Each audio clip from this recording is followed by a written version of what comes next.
जिल्हा परिषद गटात गावागावात समस्या ज्या आहेत त्या साहेबांकडे मांडणार आणि त्या प्रामाणिकपणे पार पाडून गावाचा विकास करणार. मला कुठला राजकीय वारसा लाभलेला नाही. जे काय आहे, मी सर्वसामान्य कुटुंबातला एक रोजगारी तरुण, एका गरीब कुटुंबातून हे मोठं एवढं पाऊल उचलतोय आणि एका छोट्या कुटुंबातील जिल्हा परिषद सदस्य होऊ शकतो का, हे आपण बलाढ्य माणसांना दाखवू शकतो. तुम्हाला जनतेने का निवडून द्यावे?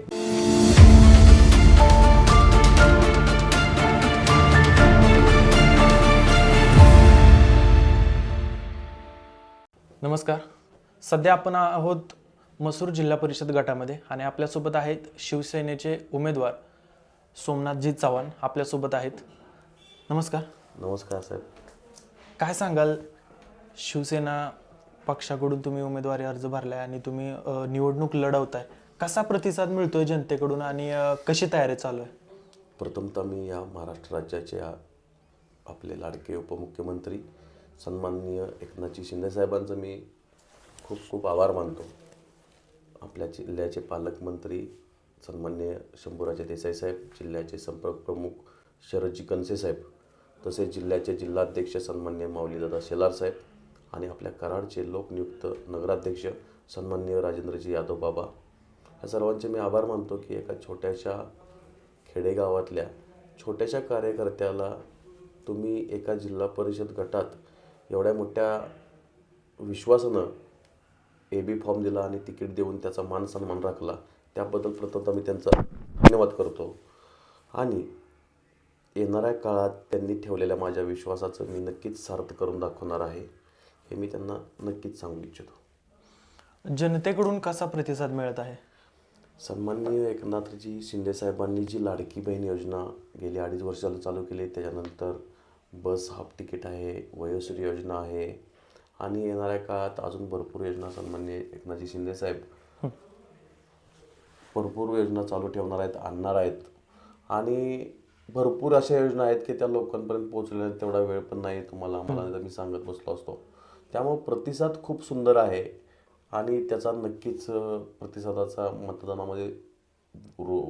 रूपात मला निवडून देतील याची खात्री आहे.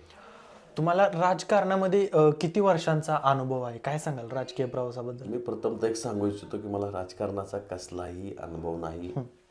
मला एका गरीब कुटुंबात, माझा शेतकरी कुटुंबात जन्म झाला. आमच्या गावामध्ये माझे मोठे भाऊ असतील, माझी आई असतील. माझी आई ग्रामपंचायत सदस्य झाली, त्याच्यानंतर माझे मोठे बंधू ग्रामपंचायत सदस्य झाले व गावचे उपसरपंच त्यांनी 4 वर्ष भोगले. त्याच्यानंतर माझे भाऊ बाजार समिती संचालक झालेत, कराड उत्पन्न शेती बाजार समिती संचालक आहेत. आणि मला गावानं बिनविरोध सरपंच केले. मला गावानं माझ्यावर एवढा मोठा आशीर्वाद ठेवला, गावातील लोकांनी माझं समाजकार्य बघून मला बिनविरोध सरपंच केले. आणि येणाऱ्या काळात मला माझ्या जिल्हा परिषद गटातील सर्व जनता, लाडकी जनता, लाडक्या बहिणी, लाडकी भाऊ प्रचंड बहुमतानं मला जिल्हा परिषद पाठवतील, यात काही शंका नाही. या निवडणुकीमध्ये कोणकोणते विजन घेऊन तुम्ही मैदानात उतरलात? सध्या सगळ्यात महत्त्वाचा प्रश्न आहे की रोजगाराची फार दयनीय अवस्था झाली आहे. आमच्या जिल्हा परिषद गटातील लोकांना तासवडे असेल, कराड, कोल्हापूर असेल, पुणे असेल, मुंबई असेल किंवा विविध ठिकाणी सातारा असेल की रोजगारासाठी लांब जावं लागतं आहे. सगळ्यात पहिला महत्त्वाचा मुद्दा रोजगार निर्मितीसाठी काहीतरी करणार. राज्याचे सन्माननीय उद्योगमंत्री उदयजी सामंत साहेबांचे माझे संबंध चांगले आहेत. सन्माननीय आमदार किरणजी भैया सामंत यांच्याशी माझे संबंध चांगले आहेत. शंभूराजे देसाई साहेब असतील, एकनाथरावजी शिंदे साहेब असतील, यांनी तर माझ्यावर आशीर्वाद ठेवून मला तिकीट दिलेलं आहे. त्यांच्या माध्यमातून रोजगार निर्मिती असेल, खेडेगावात विविध योजना, ज्या योजना तळागाळापर्यंत पोचत नाहीत, एक महिला सक्षमीकरणासाठी शिंदेसाहेबांचं पहिल्यांदाच खूप कष्ट आहे, काम आहे. त्या माध्यमातून मसूर या ठिकाणी मुख्य कार्यालय करून आमच्या भागातील 2 गण आहेत, एक मसूर गण आणि एक वडोली बिकेश्वर गण, त्या दोन्ही भागात 2 ऑफिस करून जिल्हा परिषद गटाचा कसा विकास करता येईल, गावागावात तळागाळात कसं पोचता येईल, लोकांच्या अडचणी कशा सोडवता येईल, यासाठी भरपूर प्रयत्न करणार आहे. आणि रस्ते असतील, काँक्रिटीकरण असेल, नाल्या असतील आणि मुलांच्या शिक्षणाचा पण प्रश्न आहे की काही मुलांना खेडेगावातून कॉलेजपर्यंत पोचता येत नाही.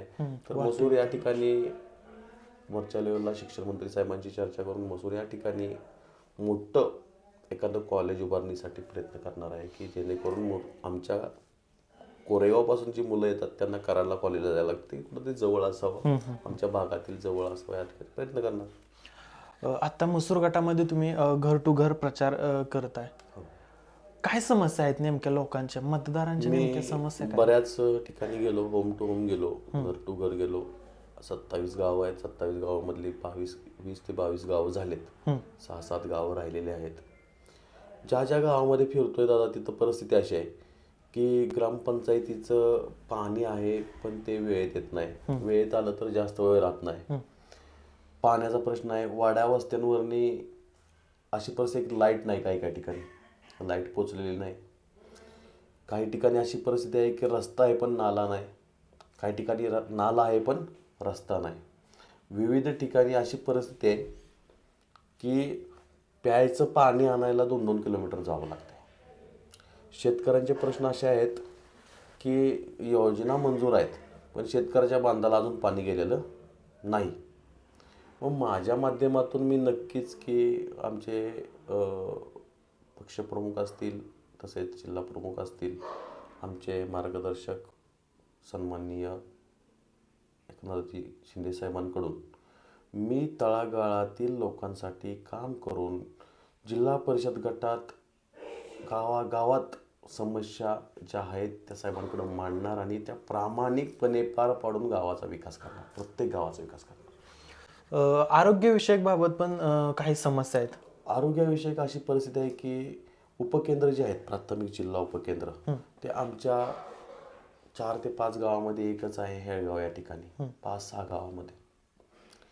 तर अशी इच्छा आमची की जिथं 2000पेक्षा जास्त लोकसंख्या आहे ज्या गावाला, त्या गावामध्ये आरोग्यमंत्र्यांशी बोलून, माहितीचं सरकार आहे, एकनाथजी शिंदे साहेबांशी बोलून, पालकमंत्र्यांशी बोलून, आमच्या इथं अशी काही गावं आहेत की त्या गावांना प्राथमिक आरोग्य केंद्र नाही आहेत, तर ते आरोग्य केंद्र तिथं कशी पद्धतीनं आणता येतील आणि गावातील आरोग्याचा प्रश्न कसा सुटेल, लोकांच्या ज्या अडचणी आहेत त्या कशा गावातच मिटतील यासाठी मी प्रयत्न करेन. आणि आरोग्यविषयक असतील तर लवकरात लवकर मी माझी एक संस्था आहे आईसाहेब प्रतिष्ठान माध्यमातून मोफत ॲम्ब्युलन्स ही चालू करणार आहे मसूर जिल्हा परिषद गटातील लोकांना, की कधी तत्काळ काय झालं तर ती मसूर जिल्हा परिषद गटातील प्रत्येक गावात ती 10 ते 12 मिनिटात ॲम्ब्युलन्स पोचावी, यासाठी मी येणाऱ्या काळात लवकरच एक ॲम्ब्युलन्स चालू करणार आहे.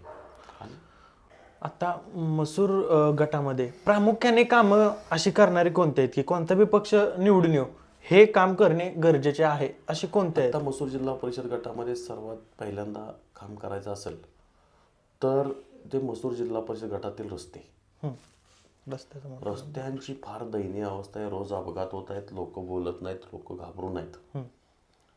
पहिल्यांदा काम होणे गरजेचं आहे रस्त्यांचं. रस्त्यानंतर शिक्षणाचा महत्त्वाचा प्रश्न आहे की जो मसूर जिल्हा परिषद गट असेल किंवा भाग असेल, त्या काही लोक कोरेगाव तालुक्यातून शिकायला येतात, ते कराडला जातात. काही मुलं अगदी वेणेगाव, तुकाईवाडी, कोपडे अशा ठिकाणून बसणं येतात, इकडं पाडवी हेळगाव असेल. मग ह्या सर्व विद्यार्थ्यांना जवळ शिक्षणासाठी एखादं कॉलेज उभं राहावं, तर ते मसूरमध्ये होण्याची ती एक लय महत्त्वाची विषय आहे. दुसरी गोष्ट, मसूरमध्ये भव्य असं एक क्रीडा संकुल उभारलं पाहिजे की भागातील खेळाडू वृत्तीची जी मुलं आहेत त्यांना आज मसूर या ठिकाणी खेळायला ग्राउंडच नाही आहे किंवा प्रॅक्टिसला ग्राउंड नाही आहे, तिथं एखादी राज्यस्तरीय स्पर्धा होऊ शकते अशी काही परिस्थितीच नाही आहे. तर भागातील खेळाडूंना कराड या ठिकाणी स्टेडियमवर जावं लागतंय, सातारला जावं लागतंय स्पोर्ट्ससाठी. तर स्पोर्ट्ससाठी एका गव्हर्नमेंटच्या माध्यमातून आमचे सन्माननीय बंधू आहेत चंद्रहारजी पाटील दादा, यांच्या माध्यमातून क्रीडा क्षेत्रासाठी एक तालीम संघ मोठा होणे, एखादी मोठी व्यायामशाळा होणे गरजेचे आहे. स्पोर्ट्ससाठी विविध स्पोर्ट असेल तिथे स्टेडियम होणं गरजेचं आहे, ती करणे गरजेचं आहे मसूर भागासाठी. तिसरी गोष्ट अशी आहे, मसूर जिल्हा परिषद गटामध्ये ज्या काही मसूर भागातील समस्या आहेत, मसूर हे फार मोठं व्यापारी गाव, मसूरला कमीत कमी 30 ते 35 गावं जोडली गेलेली आहेत. 30 ते 35 गावाची मेन बाजारपेठ मसूर. तर मसूर बाजारपेठेमध्ये अत्यंत उत्तम दर्जाची बाजारपेठ असणे गरजेचे आहे. लोक रस्त्यावर जे आज बसतात भाजीपाला घेऊन, गरीब लोकांना जो त्रास होतोय की दिवसभर त्या धुरड्यात बसायला लागते, तर तो धुळ्यात न बसता लोकांना उत्तम अशी बाजारपेठ झाली पाहिजे. त्या बाजारपेठेत लोकांना तिथं त्यांचा शेतीमाल विकता आला पाहिजे आणि लोकांनी उत्स्फूर्त पद्धतीनं त्या बाजारात यायला पाहिजे. यासाठी योग्य त्या ठिकाणी मसूरमध्ये बाजारपेठ होणे गरजेचं आहे. आरोग्य विषयक झालं तर मसूरमध्ये आता बऱ्यापैकी हॉस्पिटल्स प्रायव्हेट हॉस्पिटल झालेत. शासकीय जे हॉस्पिटल आहे त्यामध्ये काही यंत्रणा नाही आहे, एक्सरे यंत्रणा नाही आहे, बऱ्याच काही यंत्रणा आहेत की त्या ज्या गव्हर्नमेंटच्या असून तिथं बंद पडलेल्या आहेत. तर तिथं एक यंत्रणा आमचे सन्माननीय आरोग्यमंत्री असतील माहिती सरकारमधले, त्यांच्याकडे मी निवेदन देणार आहे की मसूर हॉस्पिटलमध्ये म्हणजे सरकारी हॉस्पिटलमध्ये तिथं हॉस्पिटलमध्ये सिटी स्कॅनचं मशीन असेल, सोनोग्राफीचं मशीन असेल, एक्सरे मशीन असेल, डोक्याचं पूर्ण शरीराचं MRI मशीन असेल, ह्या सर्व मशिनी तरी तिथं असाव्या. तिथं उत्तम प्रकारचे MD डॉक्टर असावेत यासाठी प्रयत्न करणार. एक शेवटचा प्रश्न असा की तुमच्या पक्षाला म्हणजे तुम्हाला जनतेने का निवडून द्यावे, मतदारांना तुम्ही काय आव्हान कराल? मी जनतेला आणि मतदारांना, माझ्या बंधू भगिनींना एवढंच सांगेन, मला कुठला राजकीय वारसा लाभलेला नाही. जे काय आहे, मी सर्वसामान्य कुटुंबातला एक रोजगारी तरुण, एका गरीब कुटुंबातून हे मोठं एवढं पाऊल उचलतोय आणि एका छोट्या कुटुंबातील जिल्हा परिषद सदस्य होऊ शकतो का, हे आपण बलाढ्य माणसांना दाखवू शकतो. म्हणून सर्वसामान्य जनतेनं मला निवडून दिलं पाहिजे. आणि जनतेला एवढंच सांगायची इच्छा आहे, हात जोडून विनंती आहे सर्व मतदारांना की आजपर्यंत तुम्ही मसूर या ठिकाणी गेली बरेच वर्ष झालं सत्ता दिलेली आहे जिल्हा परिषदेची.